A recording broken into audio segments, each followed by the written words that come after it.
ओम नमः शिवाय, शिव जी सदा सहाय। ओम नमः शिवाय, गुरु जी सदा सहाय। जय गुरु जी, शुक्राना गुरु जी।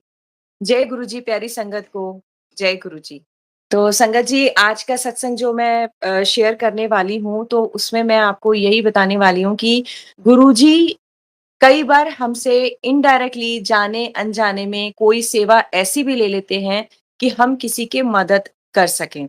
गुरुजी ये नहीं कहते कि आप मेरे फ़ोटो स्वरूप दो या आप ये मंत्र जाप इत्ते करो, वो करो, ये सब हमारी श्रद्धा और भाव की बात है, ठीक है? लेकिन सेवा करने की बात जहाँ आती है, तो ये ज़रूरी नहीं कि आप अपने घर में लंगर करो या रुपए पैसे से मदद करो, नहीं। सेवाएँ कई तरीके की होती हैं, किसी के दुःख-दर्द हम किसी को एक अच्छे से मोटिवेशनल बात करके या उसके चेहरे पे मुस्कान करके, किसी भी रूप में हम उसको खुशी दे रहे हैं, उसके कुछ काम आ रहे हैं, ये ज़रूरी नहीं कि हम पैसे ही दें।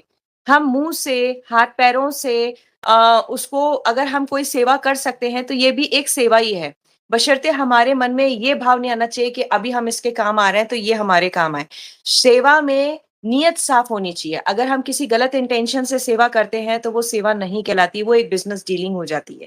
क्या हुआ था कि 10 मार्च को मेरे हस्बैंड के पास एक अंकल जी का फ़ोन आया। उन्होंने कहा कि मैं 20 दिन से हॉस्पिटल में हूँ, मेरी वाइफ़ के साथ में। मेरी वाइफ़ को फर्स्ट स्टेज का कैंसर है और उसको फ़ीवर आ रहा है और फ़ीवर उसका जा ही नहीं रहा है। हम लोग बहुत परेशान हैं, फाइनेंशियली भी हम बहुत लॉस में आ चुके हैं।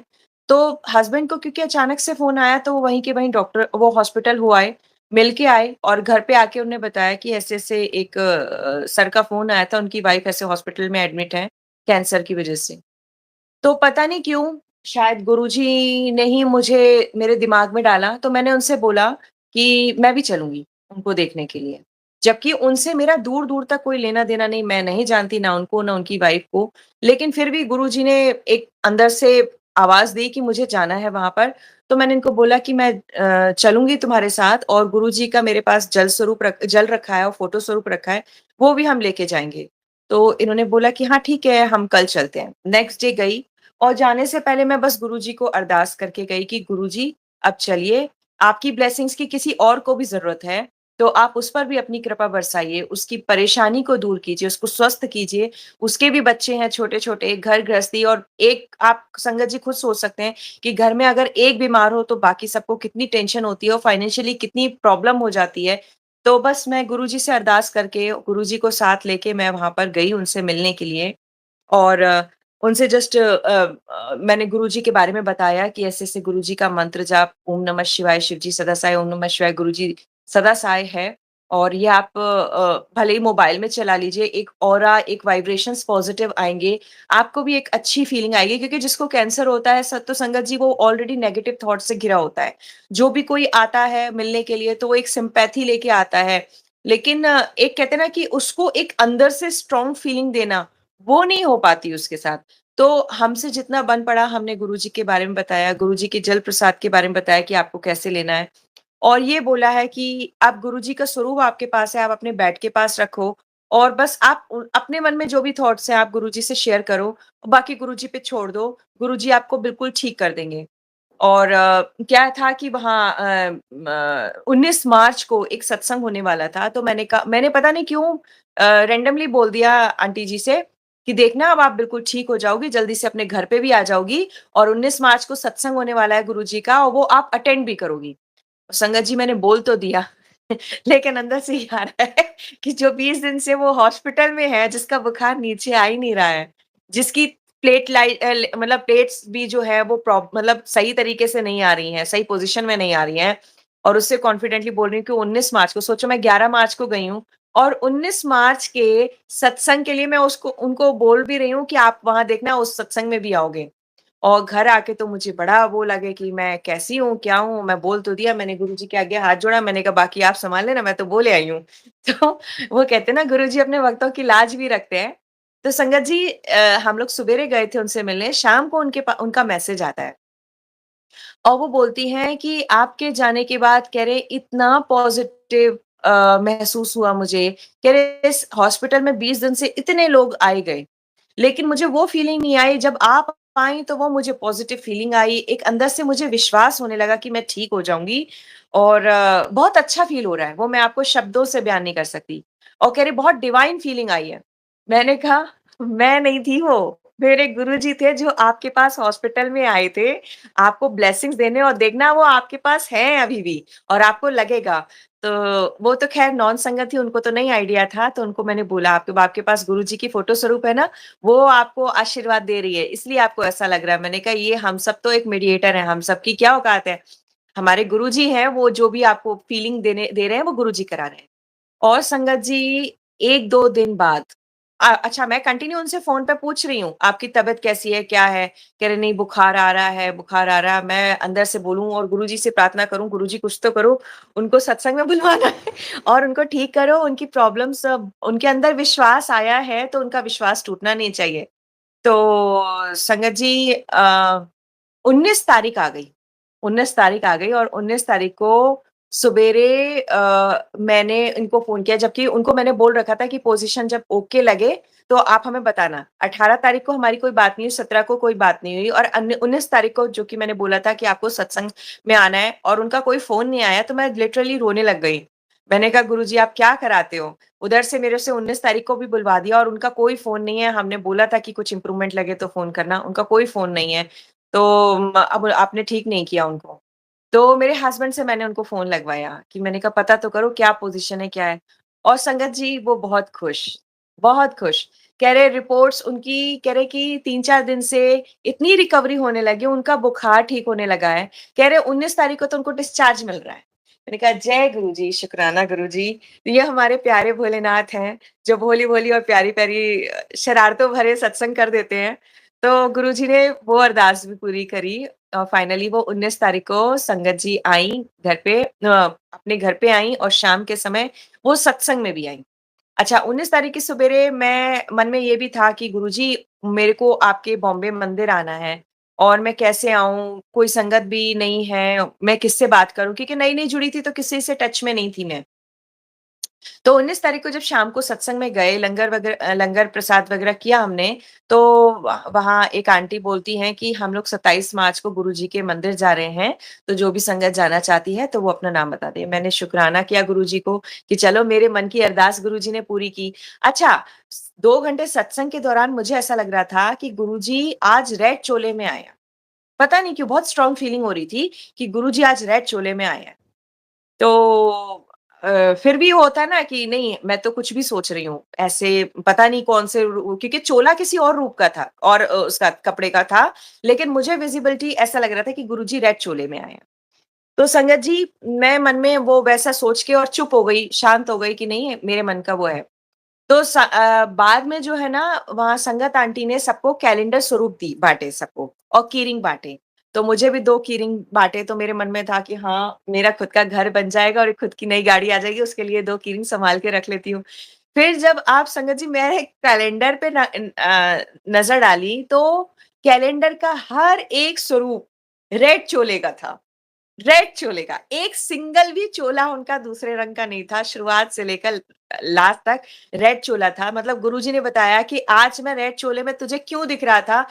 होंगे वो वहाँ पर भी गद्दी पे भी होंगे और साथ में जो मेरे साथ में गुरुजी जाने वाले हैं जिस स्वरूप में, वो भी रेड चोले में जाने वाले हैं। तो गुरुजी ये भी अपनी संगत को आभास करा देते हैं। शुक्राना गुरुजी, जय गुरुजी।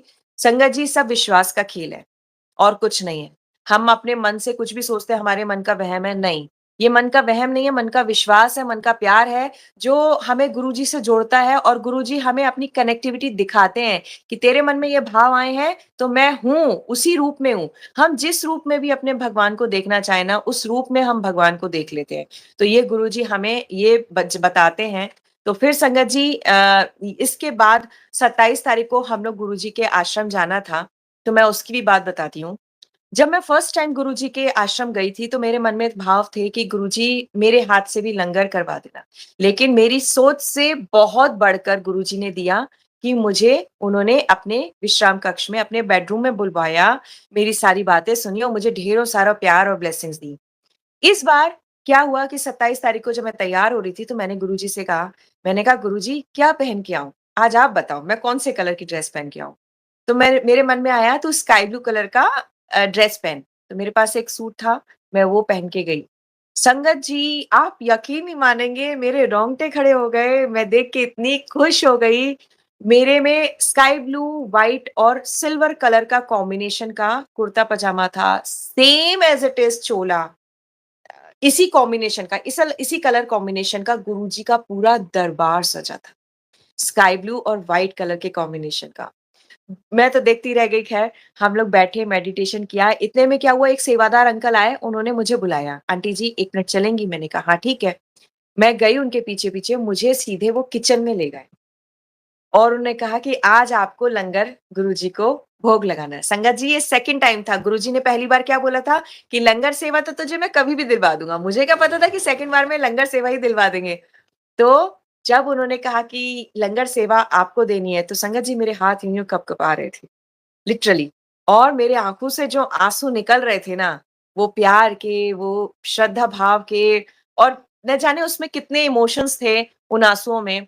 तो मैंने वो लंगर की ट्रे उठाई और हम गुरुजी के पास गए, गुरुजी के सामने रखा और वहाँ उनने गुरुजी के पास मुझे बिठा दिया कि आप यहाँ पर बैठिए, हम थोड़ी देर बाद आपको बताएँगे, तब आप ले लीजिएगा। मैं जितनी देर बैठी हूँ ना संगत जी, मेरे आँसू बंद नहीं। मुझे नहीं पता मैं क्यों रो रही थी, बट मेरे आँसू बंद नहीं हुए। मेरी बॉडी बिल्कुल श्रिंक कर रही थी और पता नहीं क्या एहसास था, क्या फीलिंग थी, बट हम हैं नहीं ना, इतने बड़े हमारे भगवान हैं, हमारे गुरु हैं, हमारी औकात वाक़ई में नहीं है, हम उनके सामने भी बैठ जाएँ। और हमें तो गुरु जी के आगे लंगर रखने की जो सौभाग्य प्राप्त हुआ है, हम तो अपने आप को उस लायक भी नहीं समझते। इच्छाएँ तो बहुत होती हैं, हमें ये मिल जाए, हमें वो मिल जाए, लेकिन जब मिलती है ना, तो जो शरीर काँपता है ना, तो लगता है कि हमारी औकात नहीं थी और हमें अपनी औकात से बढ़कर मिल गया। वो फीलिंग आ रही थी कि कैसे तुच्छ प्राणी हैं जो हमें गुरुजी ने इतनी बड़ी कहना चाहिए सेवा दी। बहुत बड़ी सेवा है अपने भगवान के आगे भोग रखना। संगत जी फाइनली फिर जब मैं वहाँ से जब उन्हें बोला कि आप ले लीजिए, तो फिर ट्रे मैंने रख के फिर किचन में गई, देन हम बैठे और हम लोगों को क्या था कि वहाँ पर जब लंगर खाने को मिलता है, तो गुरुजी के भोग की थाली का ही प्रसाद हम सबको मिलता है, जो भी संगत वहाँ जाती थी। तो हम लोग को वो मिला, देन हम लोग फिर फाइनली घर पर आए। तो संगत जी, आज का सत्संग मैं यहीं विराम करूँगी क्योंकि और ज़्यादा बढ़ाने से और ज़्यादा चीज़ें चलेंगी, लेकिन सार मैं सिर्फ़ यही कहना चाहती हूँ कि आप किसी भी भगवान को मान रहे हो, श्रद्धा भाव से मानो। मैं साईं भक्त थी और अभी भी हूँ, पर मुझे साईं बाबा के रूप में ये मिले हैं और इनके रूप में मुझे साईं बाबा मिले हैं।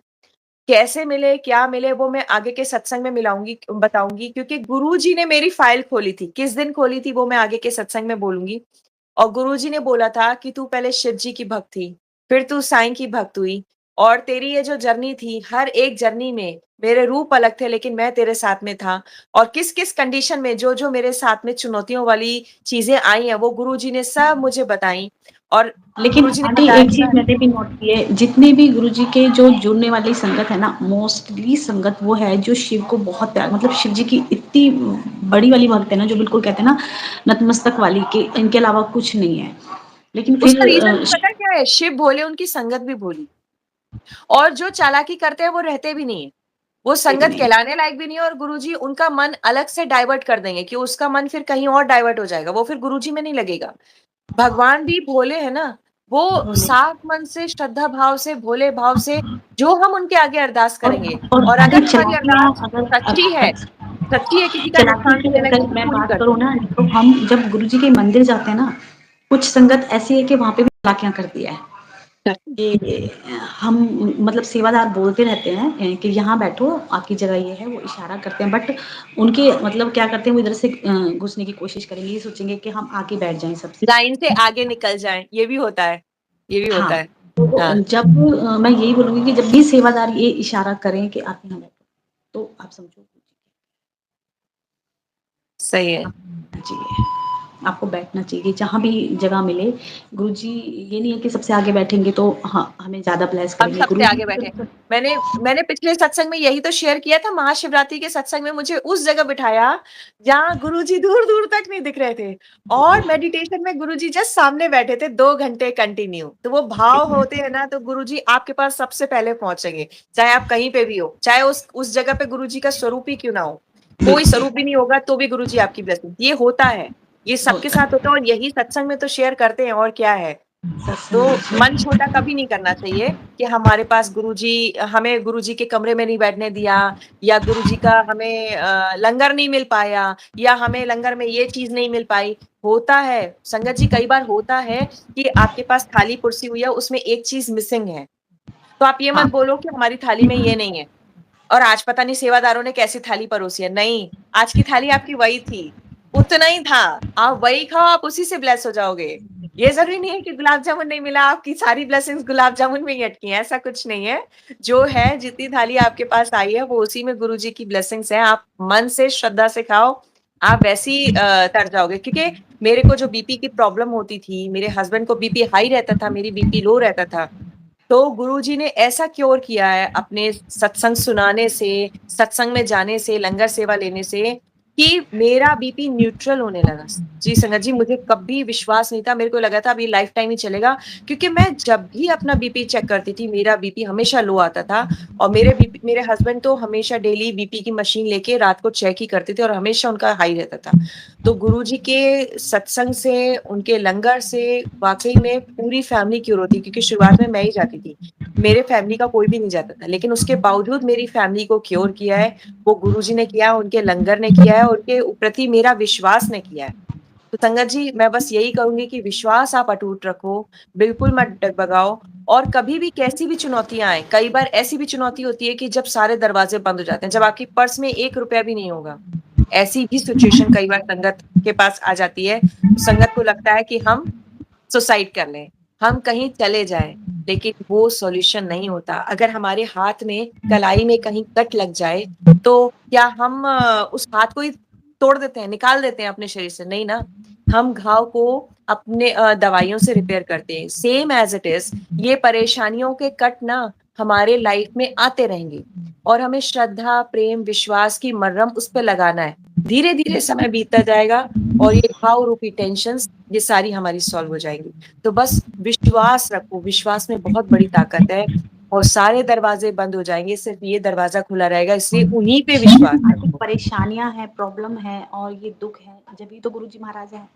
बिल्कुल है, इसलिए तो वो धरती पे हम लोगों का कल्याण करने आए। अगर हमारी लाइफ में ये सब चीज नहीं होती तो गुरुजी नहीं होते, चाहे भगवान का द्रौपदी अस्तित्व की नहीं नहीं होगा, कोई पड़ती। भगवान को क्यों याद रखेगा?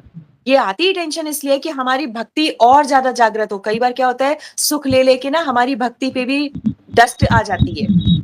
तो उस डस्ट को साफ करने के लिए, जो हमारे आंसू आते हैं ना, जब बुरा टाइम आता है, भगवान ये विनती सुन लो, रोते हैं, ये है वो डस्ट, वो अंदर की जो डस्ट पड़ी होती है उसकी क्लीनिंग होती है, हम प्योरीफाई होते हैं। तो भगवान वो ऐसे हमें प्योर करते हैं और अपने से कनेक्टिविटी करते हैं कि नहीं, तू मेरे से कनेक्टेड रहे और ज्यादा कनेक्टेड हो। तो उस समय भगवान हमें और पास बुलाते हैं। हमें तो उस परिस्थिति को भी धन्यवाद करना चाहिए कि हमें उस परिस्थिति में और ज्यादा कनेक्टेड होने का मौका मिलता है। तो बिल्कुल भी मन छोटा मत करना, और हर सत्संग से बहुत बड़ी सीख भी लेना, और बाकी अपने भगवान पे विश्वास कभी कम मत करना, हमेशा बढ़ाए जाना। तो संगत जी, आज का सत्संग मैं यहीं विराम करती हूँ और गुरु जी का मंत्र जाप करती हूँ, और फिर आप सबसे, गुरु जी से आज्ञा लेती हूँ। और सत्संग के दौरान अगर कोई भी भूल चूक हो तो गुरु जी आप मुझे क्षमा करें, और संगत जी आप भी मुझे क्षमा करें। तो मंत्र जाप कर लेते हैं। आंटी ओम नमः आंटी आंटी शिवाय। आंटी शायद एक सेकंड, एक सेकंड। अभी एक संगत का मैसेज आया है कि भगवान कहाँ है, तो इतनी आप सिंपल सी बात, हाँ, इतनी सिंपल सी बात। मन में तो हमारे भगवान बैठे हैं और हमको भगवान मन में बैठे हैं, भगवान को ढूंढने की जरूरत नहीं है। आप आंख बंद करके देखो तो आपको मन में ही दिखेंगे, आपके दिल में, दिमाग में, आपकी नसों में, खून के एक एक कतरे में भगवान है। हर एक चीज में, हर एक कण में है हमारे भगवान। आप भगवान को महसूस करो, खुद में ही महसूस करो। आप इधर उधर मत जाओ। लोग बाग वैष्णो देवी जाते, मैं तो कहीं नहीं गई, मैं सही बता रही हूँ, मैं कहीं नहीं गई। और जो जब से गुरुजी से जुड़े ना, ये मन भी नहीं करता जाने का। क्या जब से गुरुजी से जुड़े ना मन भी नहीं करता मेरा तो कहीं जाने का। कहीं नहीं जाने का मन करता। मैं तो ये इतना मन में था कुंभ, महाकुंभ मैं वो भी नहीं गई। गुरुजी ने मुझे पता है ड्रीम में दर्शन करा दिए। मेरे को ड्रीम में स्नान करा दिए और तेरे कहते तेरा महाकुंभ तेरे सामने बैठा हुआ है, तुझे वहाँ कुंभ जाने की क्या बात? तो हमारे महाकुंभ, हमारे सारे ग्रह नक्षत्र, हमारे दुनिया, हमारा प्यार, हमारे भगवान, हमारे माता-पिता, हमारे गुरु, सखा सब यही मिलते हैं, सब एक ही रूप में हैं। आप इनसे अपनेपन से बात तो करके देखो, फिर आप खुद ही बोलोगे कि हाँ गुरु भगवान सुनते हैं। और आप साईं भक्त हो, कोई भी भगवान हो, आप सच्चे भाव से बोलो तो हाँ, लेकिन ये बात है कि आपके मन में क्लियरिटी और प्योरिटी होनी चाहिए। आप दुनिया भर की बुराइयां कर रहे हो और इधर भगवान से आप कह रहे हो कि आप भगवान हमारी सुन लो, या आप किसी का बुरा कर रहे हो, किसी के साथ गलत कर रहे हो, चाहे आपके घर में नौकर हो, चाहे आपके जानवर हो, आप उसको समय पे खाना पानी नहीं दे रहे हो और आप इधर कह रहे हो हमारे को इतनी परेशानी हो गई, इतनी परेशानी हो गई। तो भगवान कहते हैं जो आप देते हो ना, वो आपको 10 गुना मिलता है। अगर आप किसी को दुख तकलीफ दोगे ना, तो आपके पास वो 10 गुना बढ़ के आएगी। आप किसी को खुशी का कारण बनोगे, किसी की भूख मिटाओगे, चाहे वो सड़क पे चलने वाला कुत्ता ही क्यों ना हो, या पक्षी क्यों ना हो, या आपके नौकर चाकर हो, कोई भी हो एक्स वाई जेड, आप उसकी सुख का, आप उसकी खुशी का कारण बनो। और अगर खुशी का कारण नहीं बन सकते, तो दुख का कारण नहीं बनो। फिर आप देखो कि आपके भगवान कैसे निकले। आप भगवान से मनवाना चाहते हो अपने मन की बात, तो मन साफ साफ रखो सबके लिए। मैंने साईं बाबा की वो 11 वचन होते हैं ना, 11 वचन है गुरु साईं बाबा के, तो उसमें ये था एक लाइन मुझे बहुत अभी भी याद है, जैसा भाव रहा जिस जन का वैसा रूप हुआ मेरे मन का। यानी हम किसी के लिए अच्छा सोचेंगे तो भगवान हमारे लिए अच्छा सोचेंगे, हम किसी के लिए गलत सोचेंगे तो हमारे भगवान भी वैसे ही रूप ले लेंगे, क्योंकि हमारे दिल में, हमारे मन में भगवान का वास वैसे ही होता है जैसे हमारे भाव होते हैं। तो अगर आप अपने गुरु को एक अच्छे पॉजिटिविटी के साथ देखना चाहते हो, तो आपको खुद पॉजिटिव होना पड़ेगा दूसरे लोगों के लिए। फिर मुझे नहीं लगता कि आपको ये कहना पड़े कि भगवान नहीं सुनती है, भगवान कहाँ है। ढूंढने की जरूरत नहीं है, भगवान तो आपके अंदर ही है, अपने आप दिखने लग जाएंगे। आंटी करो मंत्र जाप चलो मंत्र जाप करते हैं। ओम नमः शिवाय, शिवजी सदा सहाय। ओम नमः शिवाय, गुरुजी सदा सहाय। जय गुरुजी, शुक्राना गुरुजी, शुक्राना प्यारे सच्चे दरबार का आपके। जय गुरुजी, प्यारी संगत का भूल चूक माफ। जय गुरुजी।